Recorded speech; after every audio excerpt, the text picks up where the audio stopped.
نحمده ونصلي على رسوله الكريم اما بعد اعوذ بالله من الشيطان الرجيم بسم الله الرحمن الرحيم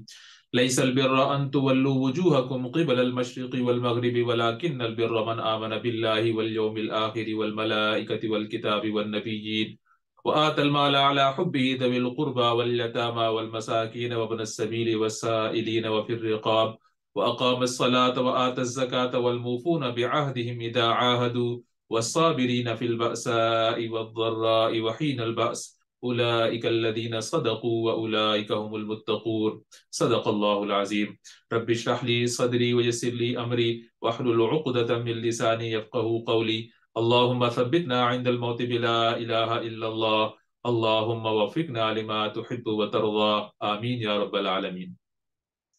میں نے آپ کے سامنے سورہ بقرہ کی آیت نمبر 177 تلاوت کی۔ یہ ایک انتہائی اہم اور مشہور آیت ہے جس کا اپنا ایک نام ہے آیت بر، نیکی کی آیت۔ اس رکوع کے اندر ہم آج جو مطالعہ کریں گے وہ اس کے اندر 3 مضامین کا ذکر ہے۔ پہلا مضمون نیکی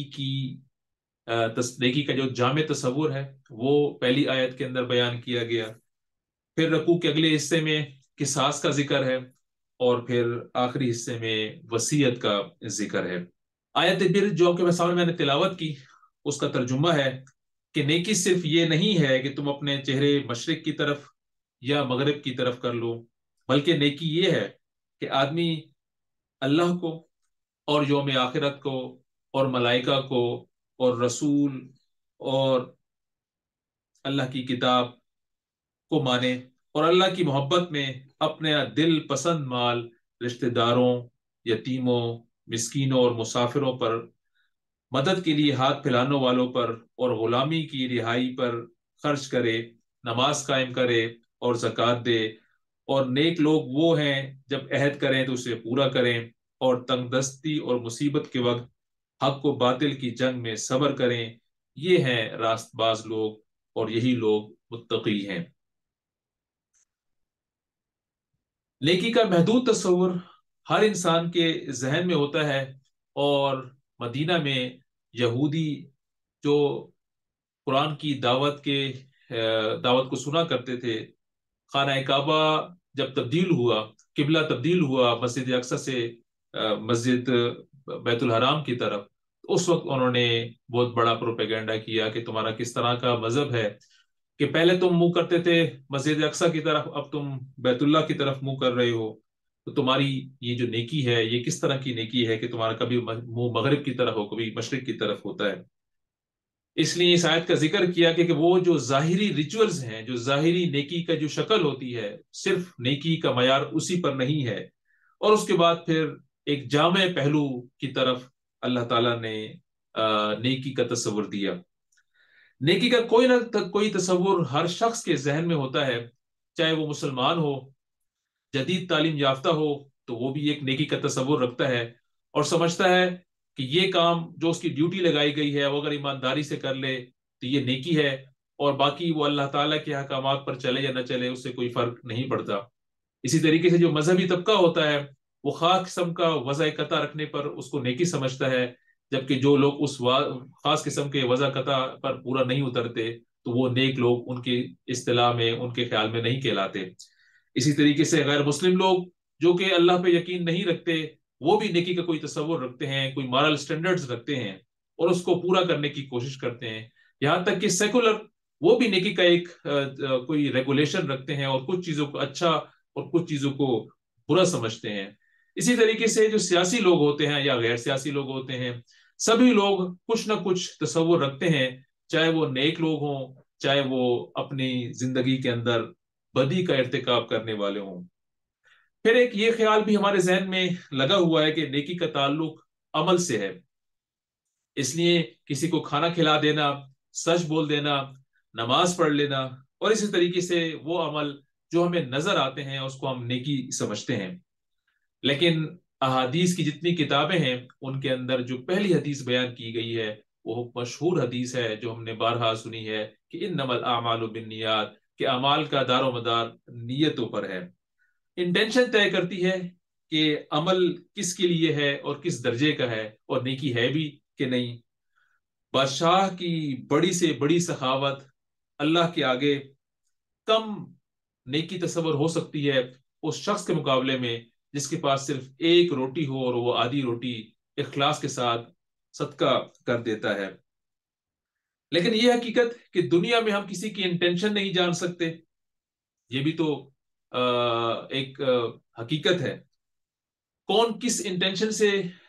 عمل کر رہا ہے ہم کبھی بھی جان نہیں سکتے، اس لیے دنیا میں ہمیں بہرحال ظاہری پہلو ہی کو نیکی سمجھنا پڑتا ہے۔ اس طرح نیکی ظاہری پہلو کے ساتھ اس کی ظاہری بناوٹ کے ساتھ اٹیچ ہو گئی، جڑ گئی ہے۔ ورنہ دراصل نیکی تو وہ ہے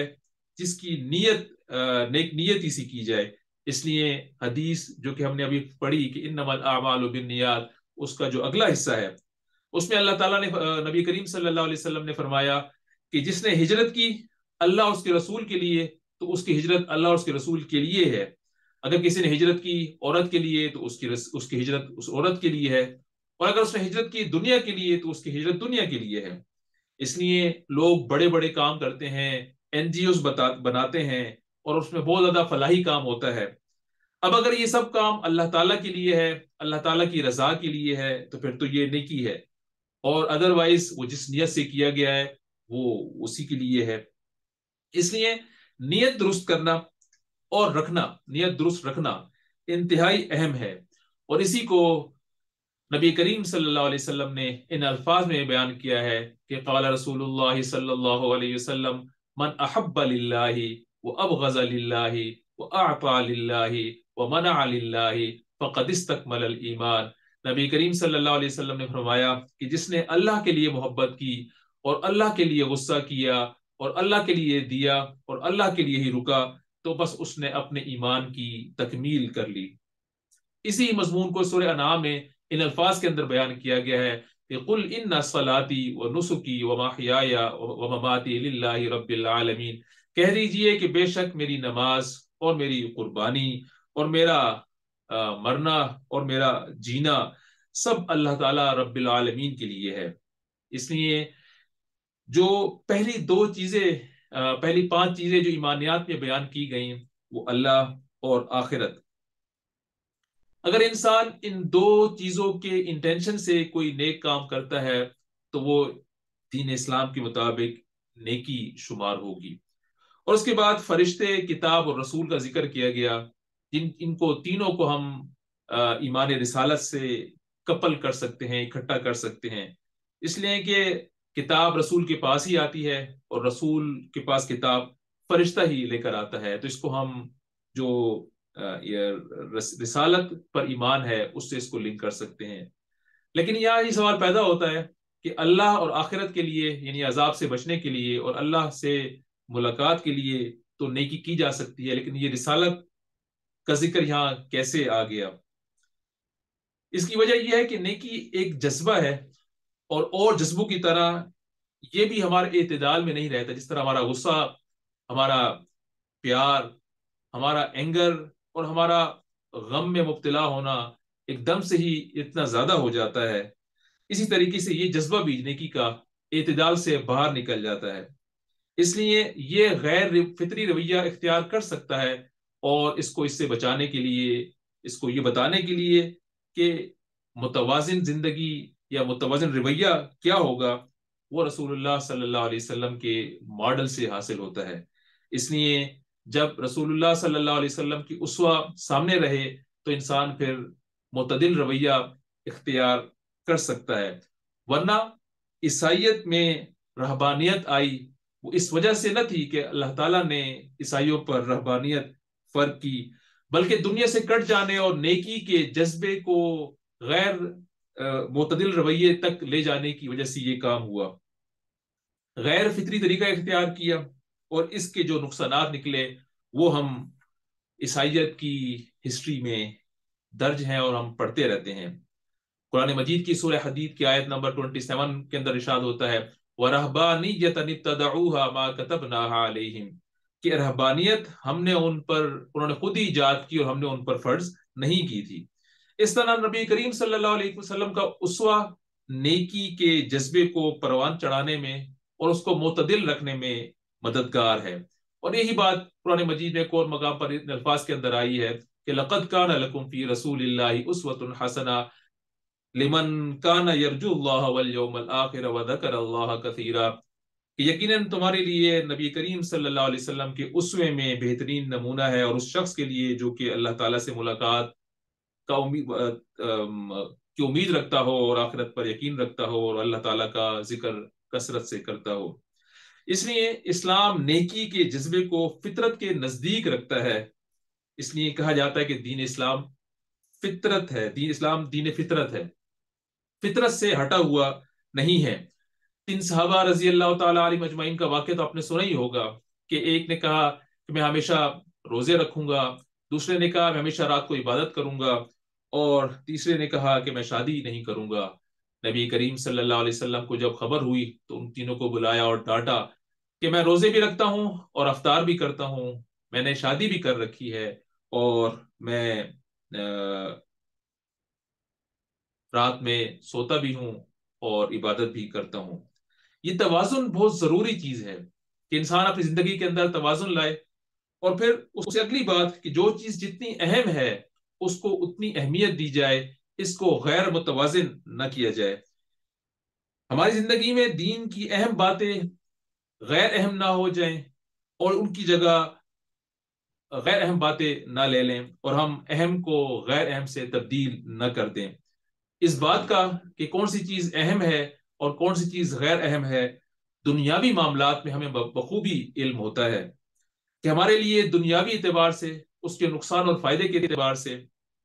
کیا چیز اہم ہے اور کیا چیز غیر اہم ہے۔ لیکن دین کے معاملے میں دین کی دوری کی وجہ سے،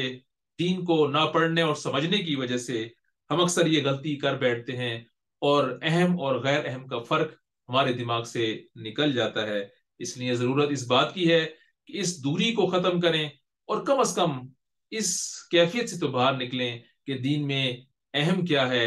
اور غیر اہم کیا ہے۔ اس طرح نیکی کا مقصد اللہ کی رضا اور آخرت کی کامیابی ہے، نبی کریم صلی اللہ علیہ وسلم کے اسوہ میں رہتے ہوئے۔ آیت کے اگلے حصے میں فرمایا گیا کہ وہ لوگ اپنے مال کی محبت کے باوجود، یعنی ایک شخص جس کو مال کی محبت ہی نہ ہو تو اب جو ہے اس کو نفس سے اتنا لڑنا نہیں پڑے گا، لیکن جو شخص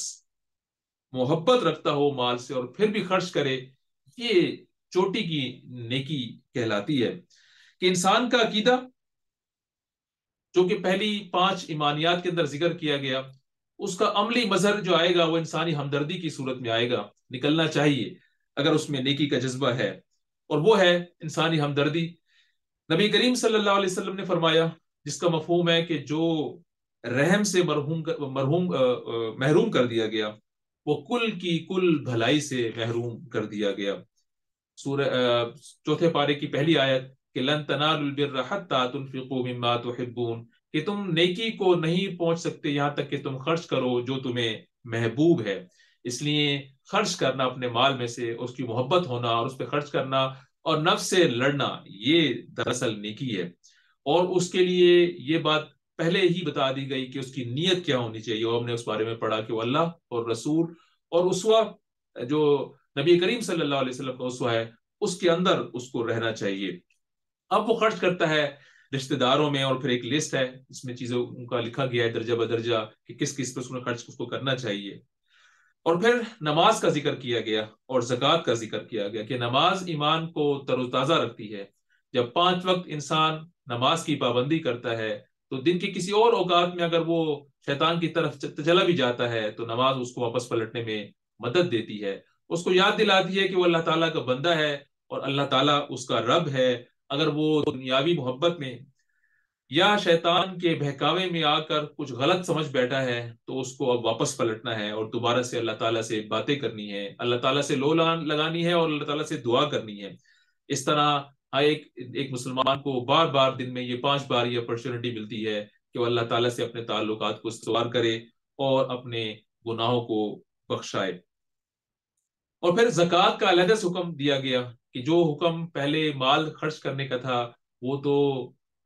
اس کے علاوہ تھا، زکوٰۃ تو منیمم ویلیو ہے جو کہ انسان نے دینی ہی دینی ہے۔ ادروائز احادیث کے اندر آتا ہے کہ انسان کے مال میں جو وہ کماتا ہے حصہ ہے اور لوگوں کا بھی، یہ نہیں کہ وہ ان کو نیکی کی وجہ سے دے رہا ہے، نیکی بہرحال اس کو ملے ہی گی جب وہ خرچ کرے گا، لیکن اللہ تعالیٰ دوسروں کا جو رزق ہے وہ انسان کے رزق میں ساتھ ملا کر دے دیتا ہے آزمائش کے لیے، اور پھر دیکھا جاتا ہے کہ وہ کتنا ان لوگوں کے لیے خرچ کرتا ہے، اس مال کو اپنا مال سمجھتا ہے یا اس مال کو وہ ان لوگوں تک ان کے جو حق والے ہیں ان تک پہنچاتا ہے۔ اور پھر آخر میں ایفائے عہد کا ذکر کیا گیا کہ انسان کی پوری زندگی، دنیاوی زندگی، دینی زندگی، بہت سارے عہد کے درمیان گزرتی ہے، تجارت کا معاملہ ہو یا ملازمت کا معاملہ ہو، دونوں صورتوں میں بہت سارے کانٹریکٹس اس کو پورے کرنے ہوتے ہیں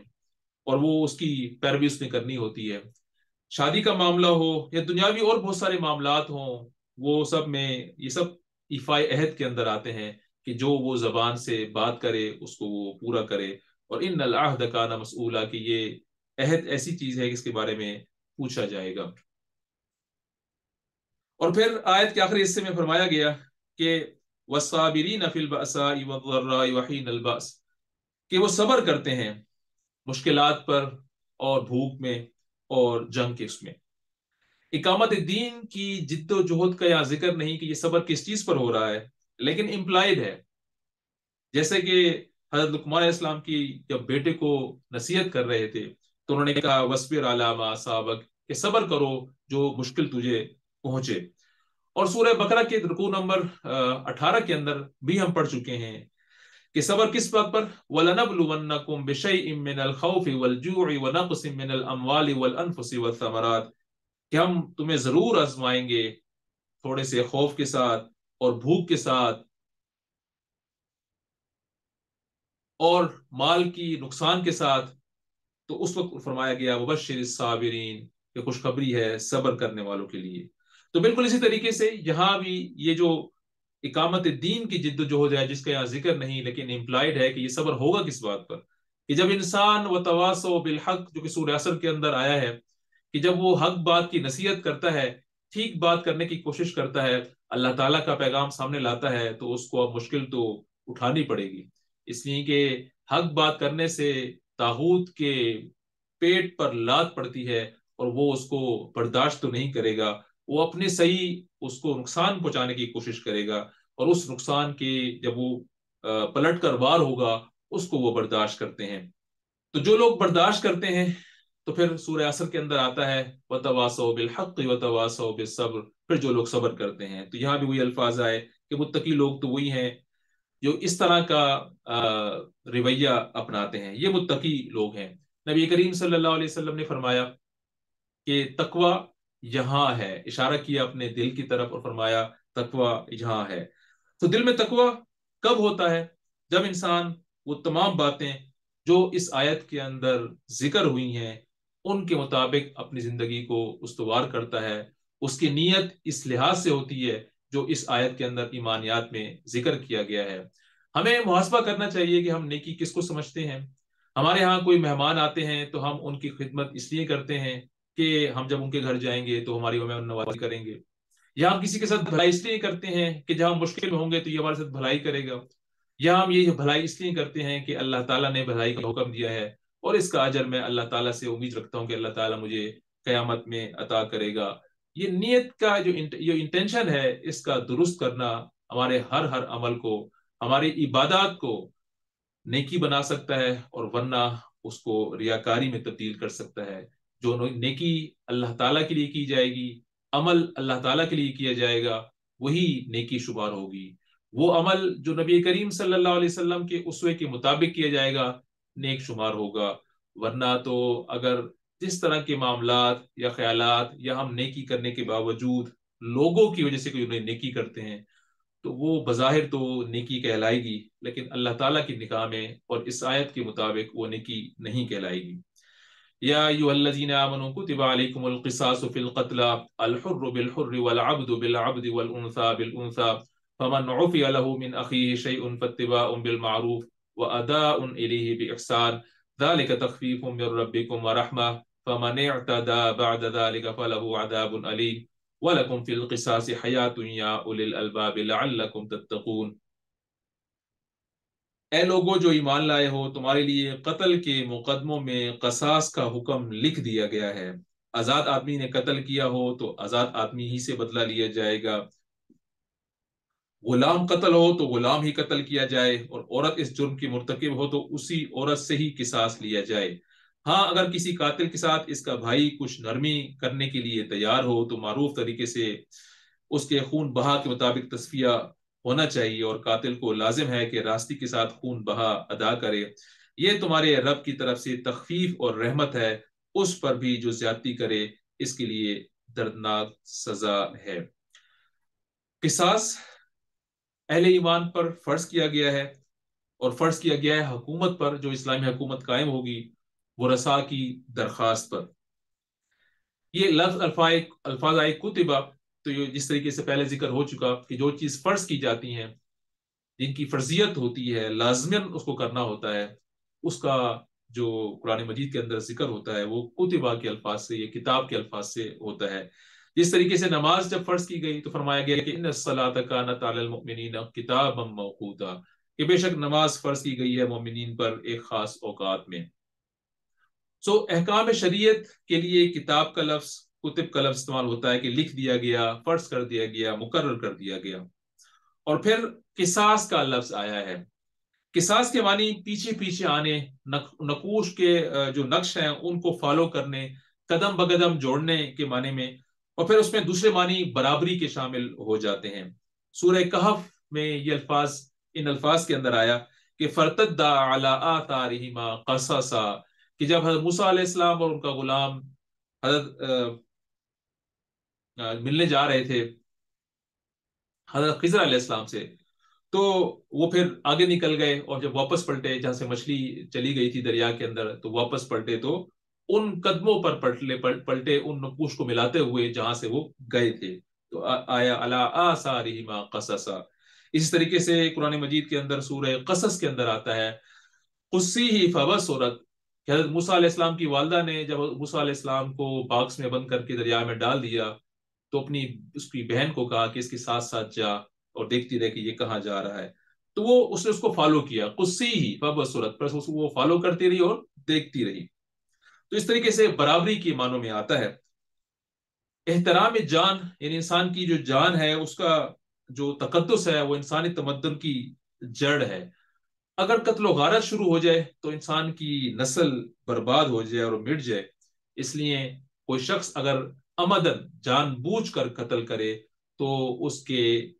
دو طریقے قرآن مجید میں اور اس آیت کے اندر بیان کیے گئے۔ پہلی چیز قصاص ہے کہ جس شخص نے قتل کیا ہے اس کو بھی قتل کر دیا جائے۔ ورثاء اس کا مدعی ہوں گے، اور حکومت، اسلامی حکومت اس کو کرنے میں، ایگزیکیوٹ کرنے میں مدد کرے گی۔ اور دوسرا اس میں آپشن کہ دیت لے لی جائے، خون بہا لے لیا جائے۔ یہودیوں میں قصاص موجود نہیں ہے، معافی موجود نہیں ہے، یعنی قتل کرنا ہی کرنا ہے، جبکہ اسلام کے اندر قصاص یعنی اس کو قتل کرنا، اور قتل میں بھی یہ ہے کہ جس شخص نے چاہے اس کی جو بھی دنیا کا مقام ہو اس کو قتل کیا جائے گا، چاہے وہ غلام ہو تب بھی اس کو قتل کیا جائے گا، آزاد ہو تب بھی قتل کیا جائے گا، اور وہ عورت ہو تب بھی اس کو قتل کیا جائے گا۔ جبکہ یہودیوں میں یہ بات بھی موجود ہے کہ دیت کا معاملہ، یعنی اگر کوئی جو مدعی ہیں، جو ورثاء ہیں مقتول کے، وہ اگر راضی بھی ہو جائیں تو اس کو معاف نہیں کیا جا سکتا، جبکہ اسلام میں اس کی معافی بھی موجود ہے۔ سورہ مائدہ کے اندر الفاظ آتے ہیں فَمَن تَصَدَّقَ بِهِ فَهُوَ كَفَّارَةٌ اللَّهِ، کہ جو کوئی صدقہ کر دے تو وہ اس کے لیے کفارہ، اس کی جو نیکیوں کے لیے کام آئے گا، اس کے آخرت میں اس کے لیے کفارہ بن جائے گا۔ اس طرح دین اسلام میں کفارہ موجود ہے، لیکن یہودیوں کے ہاں وہ موجود نہیں ہے۔ معتزلہ جو کہ ایک گروہ بن گیا تھا عہد خلافت راشدہ کے آخری دور میں، ان کے نزدیک گناہ کبیرہ سے انسان اسلام سے خارج ہو جاتا ہے، جبکہ اس آیت کی پر غور کرنے سے معلوم ہوتا ہے کہ گناہ یہ جو انسانی جان کا قتل ہے یہ گناہ کبیرہ ہے، لیکن اس کا بھائی قرار دیا گیا۔ الفاظ آئے